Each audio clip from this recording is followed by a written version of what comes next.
সাইয়েদনা মারিয়াম আলাইহিস সালাম, যার নামে আল্লাহ তাআলা কোরআনে একটা সূরা দিলেন, উনি পৃথিবীতে এমন একজন মহিয়সী নারী, যেই নারীর গর্ভে, যেই নারীর পেটের ভেতরে স্বামীর স্পর্শ ছাড়া সন্তান দিয়েছে কে? সাইয়েদনা ঈসা আলাইহিস সালাম পেটে আসলেন। মারিয়াম আলাইহিস সালাম লজ্জা পেলেন।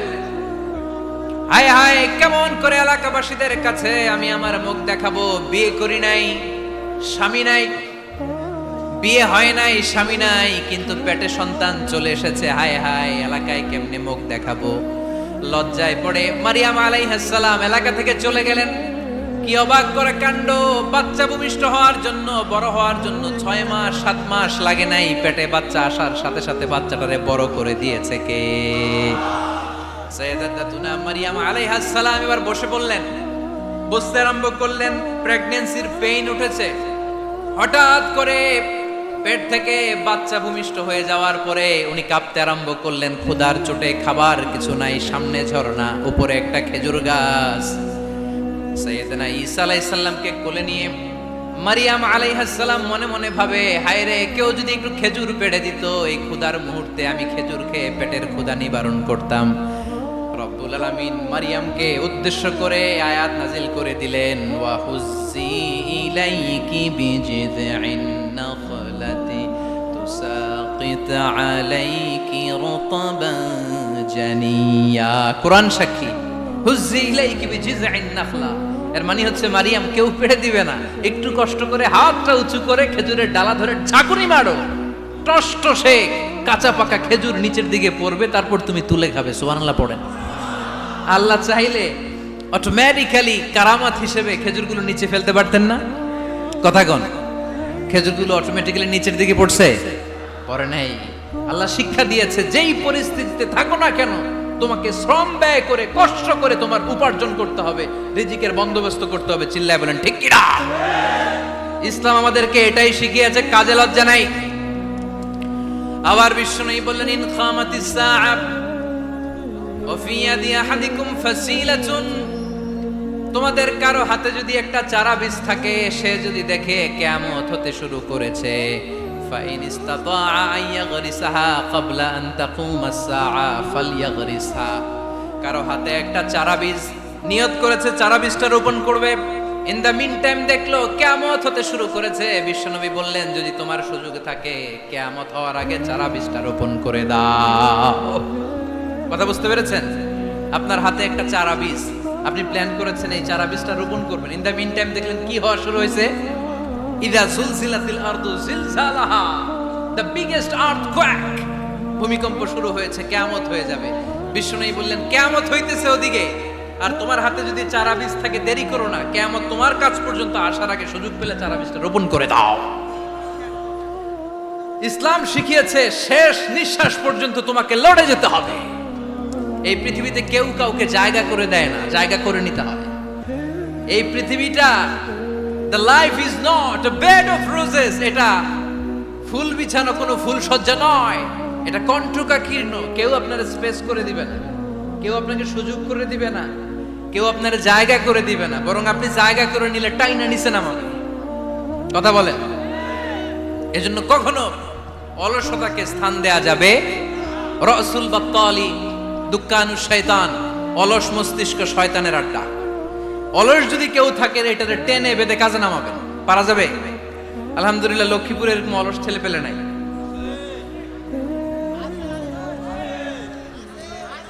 আছে? আমরা আজকে অলসতাকে নো বলে যাবো এই মাহফিল থেকে। অলসতাকে আমরা কি বলবো? আওয়াজ করে বলতে হবে, অলসতাকে কি বলবো আমরা? মুমিনের জীবনে কোনো অলসতা নেই। অলস হয় মুনাফিকরা। অলস হয় কারা? চিল্লায় বলতে হবে। মুমিনরা অলস হয়। অলস হয় কারা? এজন্য কোরআনে আল্লাহ একথাও বলে দিলেন, ওয়াইদা কামু ইলাস সালাতি কামু কুসালা ইউরাউনান নাসা ওয়ালা ইয়াযকুরুনাল্লাহা ইল্লা কালিলা। সুবহানাল্লাহ পড়েন। মুনাফিকরা যখন মানুষকে দেখানোর জন্য নামাজে যায়, ওই নামাজে তাদের ইখলাস নাই, ওই নামাজের ভেতরে তাদের কোনো খুশু খুদু নামাজের ভেতরে আছে শুধু অলসতা। ওই নামাজে কি আছে? কিন্তু আমরা যখন নামাজে যাই আমাদের অলসতা আছে? আমরা নামাজ পড়লে আমাদের হৃদয়টারে সজীব করে দেয় কে? আমরা উযু করলে আমাদের মনটাকে চাঙ্গা করে দেয় কে? আমরা মসজিদে ঢুকলে হৃদয়টাকে প্রাণবন্ত করে দেয় কে? মুমিন তো নামাজে গেলে চাঙ্গা হয়, মুমিন উযু করলে চাঙ্গা হয়। বিষ্ণু ঈসা ইসলাম বললেন, ইয়াকিদু শাইতানু আলা কাফিয়াতি রাসি আহাদিকুম ইদা নাম। খেয়াল করে শুনবেন লক্ষ্মীপুরের ভাইয়েরা, চমৎকার একটা হাদিস। আমরা যখন ঘুমোতে যাই, শয়তান আমাদের প্রত্যেকের মাথার পিছনে 3টা অলসতার গিট মারে। কয়টা? আওয়াজ করে বলেন। 3টা অলসতার গিট মারে। ইয়াকিদু শাইতানু আলা কাফিয়াতি রাসি আহাদিকুম সালাসা উকাব। 3টা গিট মারে যখন আমরা ঘুমোতে যাই। অলসতার 3টা গিট মেরে আমাদের কানের সামনে এসে ফিসফিস করে মন্ত্র পড়তে থাকে, আলাইসা লাইলুন তাওয়িলুন ফারকুদ, আলাইসা লাইলুন তাওয়িলুন ফারকুদ। বিশাল লম্বা রাত, ঘুমাও, অনেক সময় আছে, ঘুমাও। রাত 5টা বেজে যাচ্ছে, তাহাজ্জুদের সময় শেষ হয়ে যাচ্ছে, তখনও শয়তান বলে রাত অনেক লম্বা, ঘুমাও। ফজরের সময় পার হয়ে যাচ্ছে, সূর্য উঠে যাচ্ছে, শয়তান বলে আলাইসা লাইলুন তাওয়িলুন ফারকুদ, এখনো অনেক সময় আছে, লম্বা লম্বা লম্বা চৌড়া রাত পড়ে আছে, তুমি ঘুমাও। বিশ্বনবী বললেন, ফাইনিস্তাইকাযা ওয়া যাকারাল্লাহ ইনহাল্লাত উকদা। আমার উম্মতের কেউ যখন ঘুম থেকে জেগে ঘুম থেকে ওঠার দোয়া পড়া শুরু করে দেয়, অলসতার প্রথম গিটটা সাথে সাথে খুলে দেয় কে?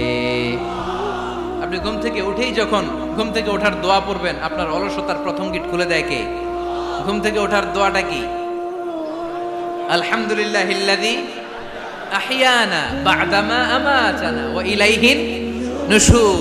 প্রশংসা সে আল্লাহ, যে আল্লাহ আমাদেরকে লম্বা একটা ঘুম শেষে, মৃত্যু শেষে আমাদেরকে ঘুম থেকে উঠালেন।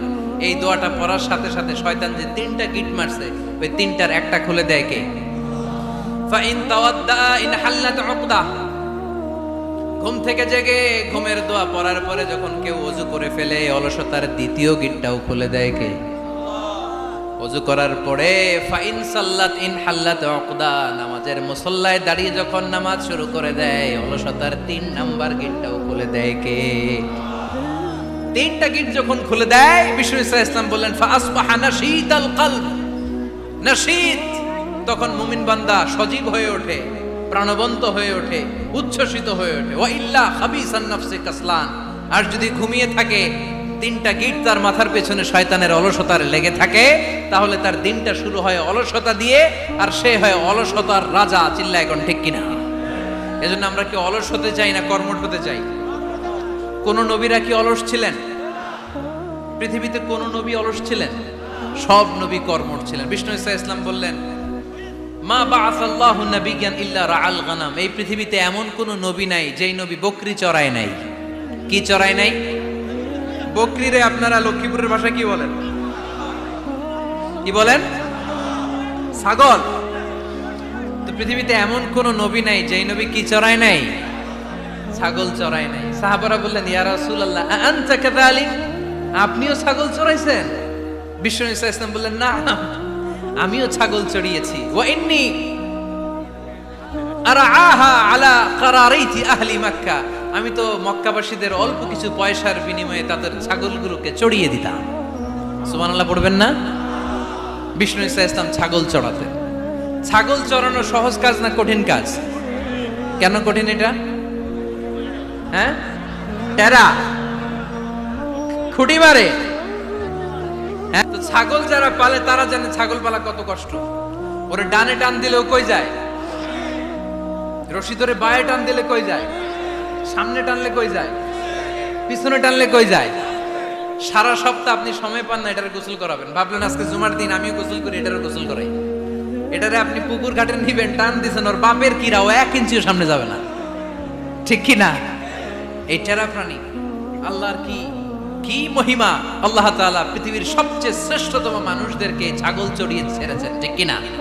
মা বাআসাল্লাহু নাবিয়্যান ইল্লা রাআল গানাম। এই পৃথিবীতে এমন কোন নবী ছিল না যে নবীরা ছাগল চড়ায় নাই। আল্লাহ বুঝাতে চাইলেন, ছাগল চড়ানো অনেক কষ্টের কাজ, অনেক ধৈর্যের প্রয়োজন। এখন নবীরা তোমরা ছাগল চড়াও, কিছুদিন পর ছাগলের চেয়েও টেরা জাতি মানুষ চড়াইতে হবে। মানুষের মধ্যে টেরা আছে না নাই? ভালো বললে ভালোটা বুঝে না, ডানে যেতে গেলে বায়ে যায়, বায়ে যেতে বললে ডাইনে যায়, এরকম আছে না নাই? সম্মানিত ভাইয়েরা, সমস্ত আম্বিয়া আলাইহিমুস সালাম ওনারা কর্মঠ ছিলেন। সাইয়েদনা আদম আলাইহিস সালাম নিজ হাতে চারা গাছ রোপণ করে চাষাবাদের কাজ করেছেন, সুবহানাল্লাহ পড়েন। সাইয়েদনা ইব্রাহিম আলাইহিস সালাম চাষাবাদের কাজ করেছেন। সাইয়েদনা দাউদ আলাইহিস সালাম নিজ হাতে যুদ্ধের জন্য যে পোশাক পরতে হয়, যেটা পরলে গায়ের মধ্যে ছুরি মারলেও ঢুকে না, ওই শিরস্ত্রাণ বানিয়েছেন, নিজ হাতে তলোয়ার বানিয়েছেন, সুবহানাল্লাহ পড়েন। সাইয়েদনা মূসা আলাইহিস সালাম ছাগল চড়িয়েছেন। সাইয়েদনা মূসা আলাইহিস সালামের মেজাজ নরম না গরম? নবীদের মধ্যে সবচেয়ে বেশি মেজাজওয়ালা নবী ছিলেন মূসা আলাইহিস সালাম। উনিও 8 থেকে 10 বছর সাইয়েদনা শুআয়ব আলাইহিস সালামের এরিয়াতে ছাগল চড়িয়েছেন। চিল্লায় বলেন সুবহানাল্লাহ। এজন্য নবীরা যেহেতু কাজ করেছেন, কর্মঠ ছিলেন, আমরাও কর্মঠ হব, ঠিক কি না? সাহাবারাও কর্মঠ ছিলেন, বিশ্বনবীর সাহাবারাও ব্যবসা করতেন। সাইয়েদনা আবু বকরের বিশাল ব্যবসা প্রতিষ্ঠান ছিল, সুবহানাল্লাহ পড়েন। আপনারা হজ উমরা করেছেন কে কে দেখি? করছেন? মাশাআল্লাহ। যারা করে নাই আল্লাহ তাদেরকে আল্লাহর ঘর জিয়ারতের তুমি নসিব করো। বিশ্বনবীর মাকবারার সামনে দাঁড়িয়ে আমরা যেন সালাম পেশ করতে পারি, তুমি নসিব করো। বাইতুল্লাহ শরীফে এবং মসজিদ নববীতে আমরা যেন সালাত আদায় করতে পারি, আল্লাহ তুমি নসিব করো। সাইয়েদনা আবু বকর রাদিয়াল্লাহু তাআলা আনহুর ব্যবসা প্রতিষ্ঠান ছিল মক্কার কাবা ঘরের পাশেই। উনার ব্যবসা প্রতিষ্ঠানগুলো যেখানে ছিল ঠিক ওইখানে সৌদি সরকার এখন শপিং মল বানিয়ে দিয়েছে, মাতজার আবু বকর। মক্কা শহরের যেখানে বহিরাগতরা এসে ওখানে ছাগল, ওখানে ঘোড়া, উট এগুলো রাখতো, আস্তাবল রাখতো, ঘোড়া আর উট যেখানে রাখা হতো ঠিক ওই জায়গায় সৌদি সরকার ওটার পার্কিং লট বানায় দিয়েছে। মানে যেখানে আগে সাহাবাদের ব্যবসার জায়গা, ওইখানে বর্তমানে শপিং মল। যেখানে আগের সময়কাল সাহাবারা উট আর ঘোড়া রেখে বাঁধতো, ওইখানে এখন গাড়ি ঘোড়া রাখার ব্যবস্থা করা হয়েছে। সাইয়েদনা আবু বকর অনেক বড় ব্যবসায়ী ছিলেন। ওনার নিজ টাকা দিয়ে হাবাসা থেকে আসা সাইয়েদনা বেলালকে তিনি 20,000 স্বর্ণ মুদ্রা দিয়ে উমাইয়া ইবনে খালাফের কবল থেকে তিনি মুক্ত করেছেন। সাইয়েদনা উসমান যুন্নুরাইন বড় ব্যবসায়ী ছিলেন। নিজের টাকা দিয়ে মদিনার মুসলমানেরা পানি খেতে পারে না, বীরে রুমা নামে একটা কুয়া ছিল, এই কুয়ার মালিক ছিল ইহুদি। মুসলমানেরা পানি খেতে গেলে সে বকা দিত, পানি খেতে দিত না। বিশ্বনবী বললেন, আমার সাহাবীদের মধ্যে এমন কি কেউ নাই নিজের অর্থায়নে বীরে রুমা কিনে মুসলমানদেরকে দিয়ে দিবে? সাইয়েদনা উসমান যুন্নুরাইন বলল, ইয়া রাসূলুল্লাহ, আপনার খেদমতে আমি হাজির। মুহূর্তের মধ্যে সাইয়েদনা উসমান যুন্নুরাইন নিজের অর্থায়নে বীরে রুমাটা কিনে মুসলমানদের জন্য সদকা করে দিয়েছে।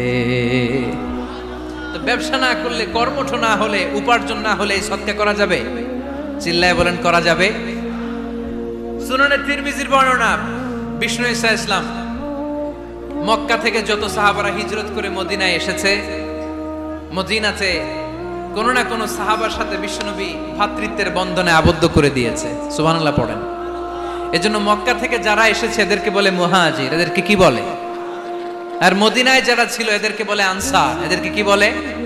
আওয়াজ করে উত্তর দিবেন। মক্কা থেকে যারা এসেছে তাদের নাম,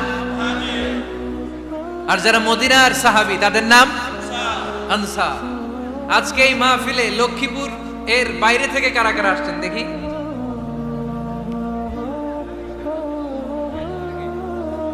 মাশাআল্লাহ, মাশাআল্লাহ, অনেক আসছে। আল্লাহ ভাইদেরকে তুমি কবুল করো, হাত নামান। এই যে লক্ষ্মীপুরের বাইরে থেকে যে ভাইরা আসছে তারা লক্ষ্মীপুরের মেহমান, ঠিক কিনা?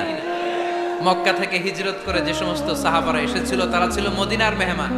বিশ্বনবী এক এক মক্কার সাহাবীকে মদিনার এক এক সাহাবীর সাথে ভ্রাতৃত্বের বন্ধনে আবদ্ধ করে দিলেন। আব্দুর রহমান ইবনে আউফ রাদিয়াল্লাহু তাআলা আনহু, ওনার সাথে ভ্রাতৃত্বের বন্ধনে যে সাহাবীকে বিশ্বনবী আবদ্ধ করে দিলেন, ওনার নাম হচ্ছে সাআদ ইবনে রাবিয়া। কি নাম?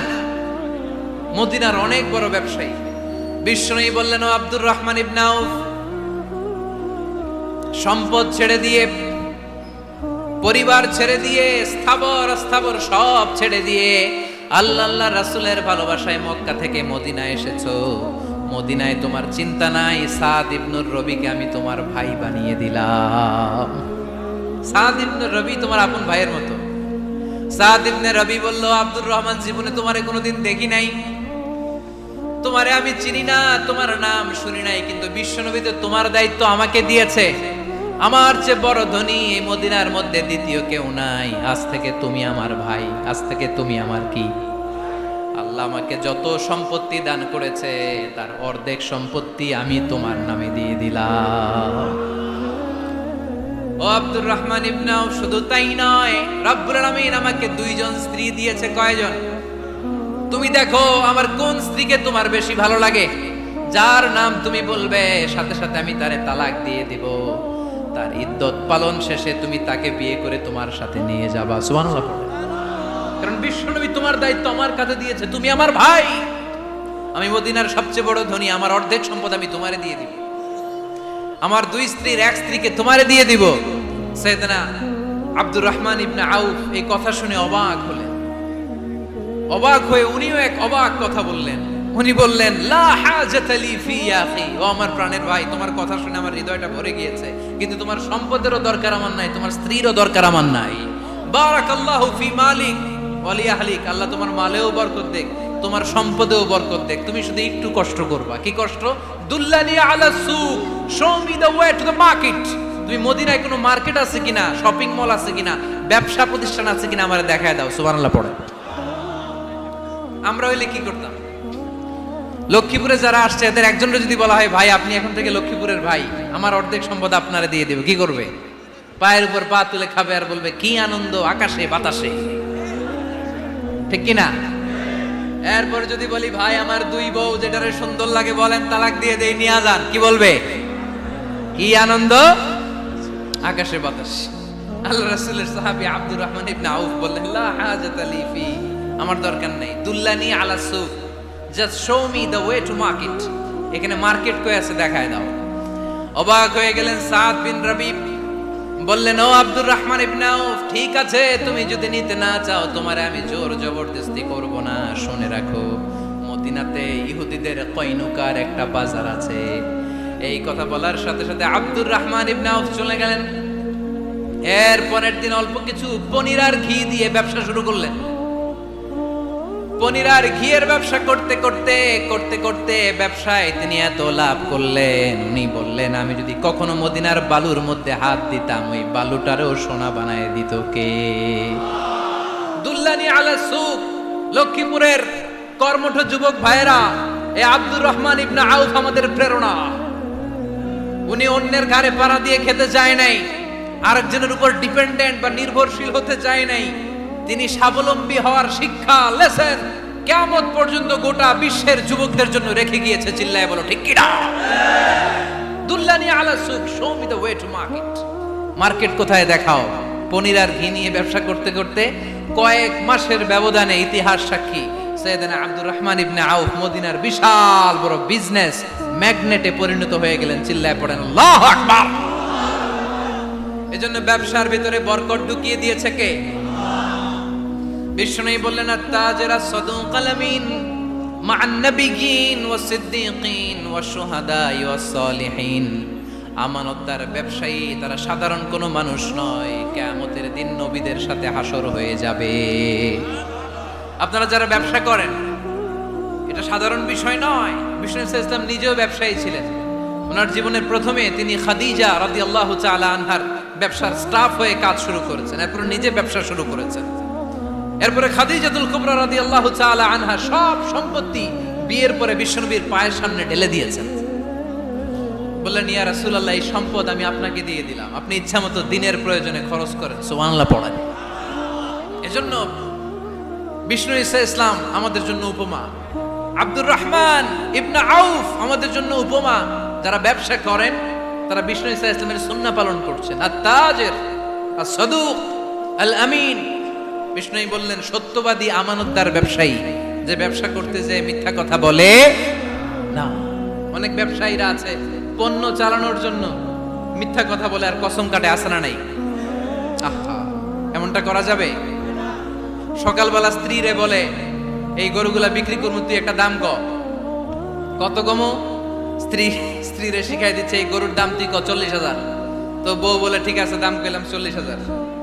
তো এরপরে বাজারে যখন গরু বিক্রি করতে যায়, একজন যখন বলে যে ভাই এটা 30,000 টাকা দিয়ে কিনবো। কয় ভাই আল্লাহর কসম সকালে একজন 40,000 দাম কইছে, আমি দেই নাই। আছে না নাই? কৌশল করে বউরে শিখাইছে সকালে, কই তুই দাম কর 40,000। তো বাজারে যে সকালে একজন দাম করছে, দাম করে কইছে 40,000 দেই নাই, আপনার 30,000 কেমনে দেই? এরকম ডাকাইতে আছে না নাই? আলহামদুলিল্লাহ লক্ষ্মীপুরে এরকম লোকজন নাই। আরে নাই, আমি কই নাই, এরা কই আছে। লক্ষ্মীপুরের মানুষ খুব ধার্মিক, আমি জানি। লক্ষ্মীপুর, নোয়াখালী, ফেনী এই বেল্টের লোকজন খুব আল্লাহওয়ালা। এদের মধ্যে আল্লাহওয়ালার সংখ্যা বেশি, এখানে আলেম ওলামা বেশি, এখানে মসজিদ মাদ্রাসা বেশি। এই জন্য এই জেলাগুলোতে আল্লাহর রহমতও বেশি। আল্লাহ তুমি এই জেলার ছেলেপেলাদেরকে, এই জেলার লোকদেরকে তুমি কবুল করো, মা বোনদেরকে তুমি কবুল করো। সম্মানিত ভাইয়েরা, এজন্য আজকের মাহফিল থেকে আমরা যেটা শিখলাম সেটা হচ্ছে পরিশ্রমে কোনো লজ্জা আছে? আমরা কাজ করে খাবো, ঠিক কিনা? Never under estimate any job. যুবক ভাইয়েরা, লক্ষ্মীপুরের যুবক ছেলেরা শুনতেছ? এরকম আওয়াজ করতে হবে, কান খাড়া করে শোনো। Never under estimate any job. কোন চাকরিকে ছোট করে দেখা যাবে, whether it's small or big, you don't care. এটার কেয়ার করা যাবে না। ছোট্ট চাকরি পাইলেই ঢুকে যাবা, বড় অফার আসলে পরে ঢুকবা। এটা ছোট কাজ, এটা হোটেলের ওয়েটার, এটা ছোট্ট স্টাফ, এটা কেরানি না। কাজ কাজই, কাজের মধ্যে কোনো ছোট বড় নাই। খেটে খাওয়া মানুষকে বিশ্বনবী অনেক সম্মান করতেন। বিশ্বনবী সাল্লাল্লাহু আলাইহি ওয়াসাল্লাম খেটে খাওয়া মানুষদেরকে এত ভালোবাসতেন, বিদায় হজের মতো এত গুরুত্বপূর্ণ ভাষণও এই মেহনতি মানুষদের কথা বাদ যায় না। সুবহানাল্লাহ পড়বেন না? দিনটা ছিল জুমাবার। বিশ্বনবী সাল্লাল্লাহু আলাইহি ওয়াসাল্লাম আরাফাতের ময়দানে দাঁড়িয়ে ঐতিহাসিক একটা ভাষণ দিলেন। এই ভাষণের নাম হলো বিদায় হজের ভাষণ। এই বিদায় হজের ভাষণেও খেটে খাওয়া মানুষের কথা বিশ্বনবী বাদ দেয় নাই। বিশ্বনবী বলেছেন, আরিক্কাকুম, খবরদার, অধীনস্থ কর্মচারীদের সাথে খারাপ আচরণ করো না। আতঈমুহুম মিম্মা তাকুলুন ওয়াকসুহুম মিম্মা তালবিসুন। খবরদার, মনে রেখো, তোমরা যা খাবে তোমাদের অধীনস্থ কর্মচারীদেরও তা খাওয়াবে, তোমরা যা পড়বে তাদেরও তা পড়াবে। বিশ্বনবী শেষ নিঃশ্বাস ত্যাগ করে যাওয়ার আগে যেই কয়েকটা কথা বলেছিলেন তার মধ্যে মেহনতি মানুষদের জন্য কথা আছে নাড়াই। বিষ্ণু ইসা ইসলাম যখন শেষ নিঃশ্বাস ত্যাগ করবেন, তিনি বলেছিলেন, আসসালাত আসসালাত, উম্মতেরা নামাজ নামাজ, নামাজ ছেড়ে দিও না, নামাজ তরক করো না, নামাজ কাজা করো না। আর বলেছিলেন, অমা মালাকাত আইমানুকুম, অধীনস্থ কর্মচারীদের সাথে খবরদার খারাপ আচরণ করো না।